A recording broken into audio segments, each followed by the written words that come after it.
In a future where human intelligence has drastically declined, average man Joe wakes from 500 years of hibernation to a chaotic, dumbed-down society. In the beginning of the 21st century, human evolution is at a turning point. Based on natural selection, scientists predict that the future will be full of smart people and advanced technology. However, humans soon prove the theory wrong. Since they're on top of the food chain, they don't need to continue evolving, so they get lazy and dumber every day.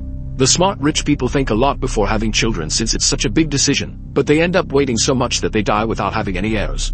On the other hand, dumb poor people keep on multiplying like bunnies and make more dumb kids that in the future have even dumber babies. In 2005, in a military base in Washington, D.C., Army librarian Joe is watching TV during a shift. Suddenly he's approached by a senior, who announces Joe is getting replaced because he's been chosen for a very secret project. Joe protests because his plan has always been to retire as a librarian since it's an easy and calm job. However, the orders come from the higher-ups and he can't refuse. Meanwhile, the higher-ups are discussing the chosen people for the secret project. Their science team has invented human hibernation pods so they can preserve their finest men and revive them in times of need. First, they need to test them. So Joe was chosen because he's the most average man in the military and has no family.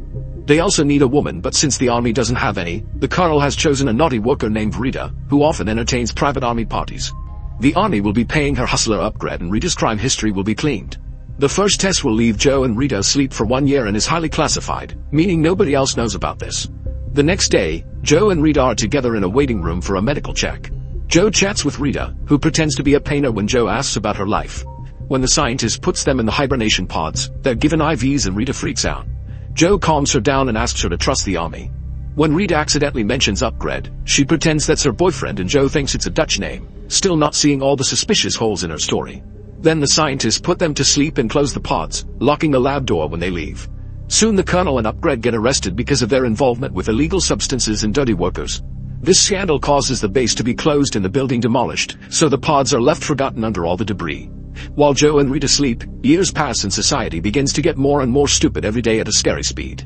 People hope that genetic engineering will fix this, but unfortunately the brightest minds and most resources are spent on less important problems like hair loss. Population eventually explodes and intelligence declines until humanity can't even solve the most basic problems. Garbage is stacked for centuries, and in 2505, the Great Garbage Avalanche happens. A truck is dropping more garbage on the pile and the weight finally becomes too much, so a huge landslide goes down. The pile of garbage falls and drags Joe's pod, dropping it through a window into Frito's apartment. Ignoring the disaster behind him, Frito watches a very dumb comedy show on his giant TV. The pod activates and awakens Joe, who is dizzy and confused. He keeps asking about the situation and Frito gets annoyed, so he gets off his toilet chair and throws Joe out of the window. Afterward, Joe looks around for help, but people talk in English that mixes hillbilly, valley girl, and inner city slang, so he can't communicate with the locals, who call his speech pompous. As he looks around, Joe notices how much the city has changed. Everything is in ruins, there are ads everywhere, and brands use dumb or dirty names. Eventually he finds a hospital with a badly designed sign and goes inside, finding more signs that look like a fast food place, dirt and trash everywhere, and even slot machines. The receptionist doesn't speak, she just has buttons to press for the right symptom. Because Joe describes a bunch of things and doesn't know what's happening, the receptionist goes for the I don't know button. While waiting to be called, Joe tries to drink from a water fountain, but an energy drink called Brawndo comes out instead. He asks a man about it, who laughs at the idea of wanting to drink water since it belongs in the toilets. Then Joe makes a line to enter a diagnostic machine, where they make him put plugs in his mouth, ear, and rear. However, the technician mixes the plugs and Joe has to put the rear one into his mouth. The disgust has him rushing to wash his mouth with energy drink. Next, Joe goes to the doctor's office and sees a magazine dated 2505, but he thinks it's a misprint. The doctor says a bunch of nonsense and concludes Joe is retarded, for which he charges him $5 billion. When Joe looks at the bill, he sees the year 2505 and finally realizes he's in the future. While the doctor keeps asking him about his citizen tattoo, Joe goes to the window to take a better look at the city. There's destruction and trash everywhere, and there are barely any tall buildings left. The doctor realizes Joe is unscannable. At the same time, Joe realizes he's been slept for 500 years, so they both scream. Since the doctor activates an alarm, Joe runs away. On the streets, he notices more things like the big clock that is stuck on the same time all day and the signs with dirty pictures plus curse words. The economy is in neglect and food supplies are ravaged. Joe goes to the cinema and learns the only available movie is a 90 minutes recording of a naked rear farting, which has won 8 Oscars. Everyone around him finds it hilarious. That night, Joe watches a woman trying to get fries from a machine and failing. After she leaves, he reaches inside the machine to try to get the fries, only to be caught red-handed by the police. They notice he's unscannable and immediately tackle him to arrest him, ignoring him when he says he's with the army. At that moment he notices Rita's pod nearby, but the cops shut him up with pepper spray. In court, Joe is kept inside a cage and people throw things at him. The walls are also covered with ads. Joe is taken to his seat for his trial and he discovers his lawyer is Frito, who instead of defending him complains about his broken window. Both lawyers and the judge just keep spouting a bunch of nonsense, and the crowd soon is throwing insults too. Joe tries to defend himself with sensible arguments, but his voice only gets others to laugh and he's found guilty.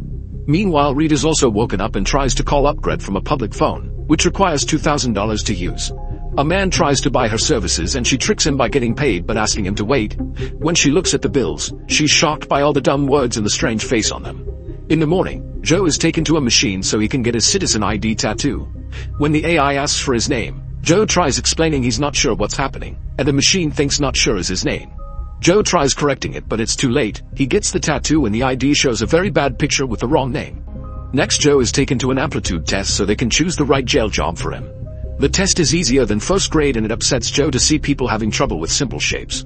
Afterward, Joe is taken to prison, where he sees too many people locked up in the same cell and guards throwing food at them as if they were pigs. Finally understanding just how dumb everyone truly is, Joe tells a guard that they made a mistake and he's supposed to be leaving jail today, not getting in. The guard sends him to the reception, where an officer takes off his handcuffs before checking the system. He quickly realizes he isn't supposed to leave, so Joe asks him to check the physical files. While the cop is distracted, Joe runs out of the building. The automatic weapons by the door try shooting him, however they're in a bad state and destroy each other instead. By nighttime, Joe returns to Frito's apartment and asks if time machines have been invented.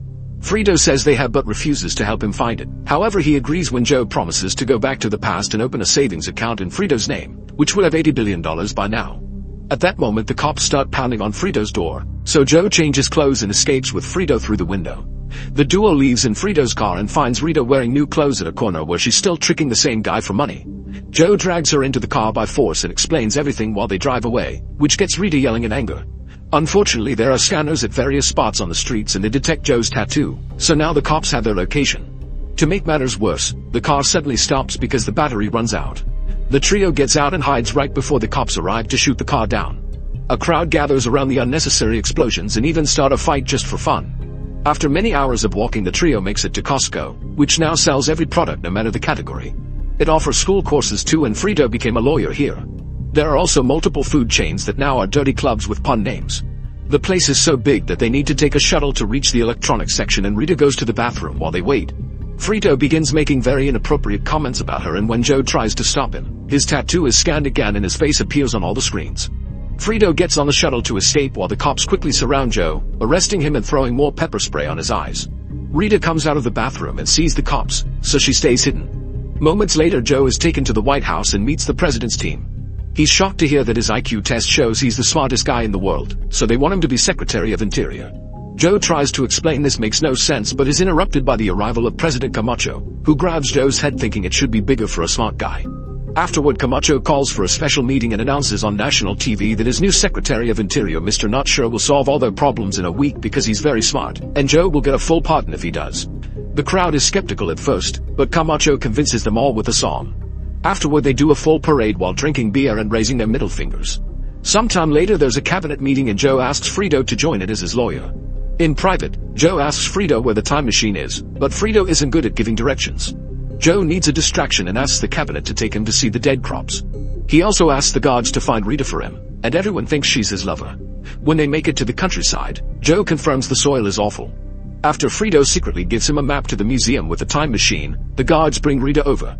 Joe pretends he needs some time alone with Rita and takes her behind the bushes so they can open the map, which is not useful at all. They have no choice but to return to the team, and when they approach the sprinklers, they're shocked to discover the crops have been watered with energy drink. It turns out that in 2330, Brawndo got rid of water because they saw it as a threat, and now even the cows and babies are fed the energy drink. It takes Joe several hours to convince the team to change Brawndo for water, and in the end he wins the argument by saying he can talk to plants so he knows what they want. They spend the whole day installing new water sprinklers with the support of Camacho. When night falls, they're given a room in the White House. Rita reveals she got a pardon thanks to Joe and offers him to share the bed for the night, but Joe refuses because he still thinks she's a painter dating her manager Upgrade. A few days later, someone throws a rock at the window and Joe sees an angry crowd outside. It turns out changing to water has dropped Brawndow's stocks to zero and a large part of the population has lost their jobs, so now they're protesting. An emergency cabinet meeting is held with the Brawndo CEO, who blames everything on Joe's plan. Soon he's taken to trial and Fox News makes an awful coverage of it as usual. Joe is found guilty and sentenced to a night of rehabilitation. At first Joe thinks that sounds fine, but rehabilitation happens to be a monster truck arena where prisoners are chased and killed if they don't run fast enough.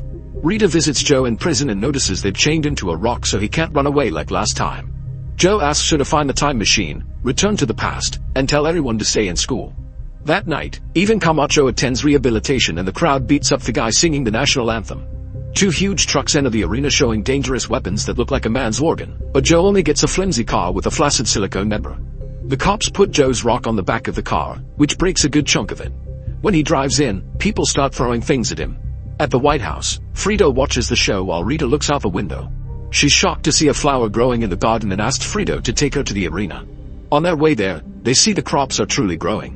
When the confrontation begins, a third truck enters the arena. It's even bigger and brings down part of the building, so it ends up buried under the debris. One of the small trucks goes ahead and quickly rips the roof off Joe's car before the other one hits it on the side. At that moment Rita arrives and tries to talk to Camacho, who doesn't believe her story. The trucks speed up and try to crash into the car at the same time, but Joe also goes faster and makes the rock fall off. The chain pulls him out while the vehicle keeps going, so the two trucks end up crashing against each other in one big explosion. Everyone is confused because they don't want the criminal to win, but the driver of the third truck, Beef Supreme, suddenly raises from the debris with a flamethrower. Getting desperate, Rita bribes Frito and a cameraman, asking them to go film the crops. Then she rushes to the control room and tricks the technician into leaving. However, when the duo arrives at the field, they get distracted by a naughty club. After accidentally burning down an employee, Beef starts shooting at Joe, destroying his rock. Now Joe can run away and hide behind the trucks. Joe climbs on top to grab a hanging microphone and gives a moving speech about his intentions to help, but the crowd hates it. The workers move the microphone away and Joe holds onto it to stay out of the flamethrower's reach, however they're slowly lowering it down. When Frito and the cameraman come out of the club, they get into a fight and accidentally drop the camera, which falls right in front of a crop. This makes Frito remember the deal and starts recording the whole field, which Rita makes appear on all the big screens. Joe falls to the ground and Beef is about to burn him, but Camacho saves him and announces Joe has earned his pardon. During the after-party, Rita tells Joe she wants to stay in the future because she's doing better here. Camacho announces Joe shall be his vice president and Joe tries turning it down, saying he wants to go home. Everyone begs him to stay because they need him and Joe is so touched that he agrees to do it. Then Frito makes fun of him and shows him the time machine, which turns out to be a simple ride. Frito lied just for the money. As time passes, Joe is a very successful vice president and eventually becomes elected for president with Rita as his first lady. As a new era starts for the country, Rita and Joe have the 3 smartest kids in the world. Vice President Frito takes 8 wives and has 32 very dumb children. Meanwhile, in another pod, Upgrade appears in the future too.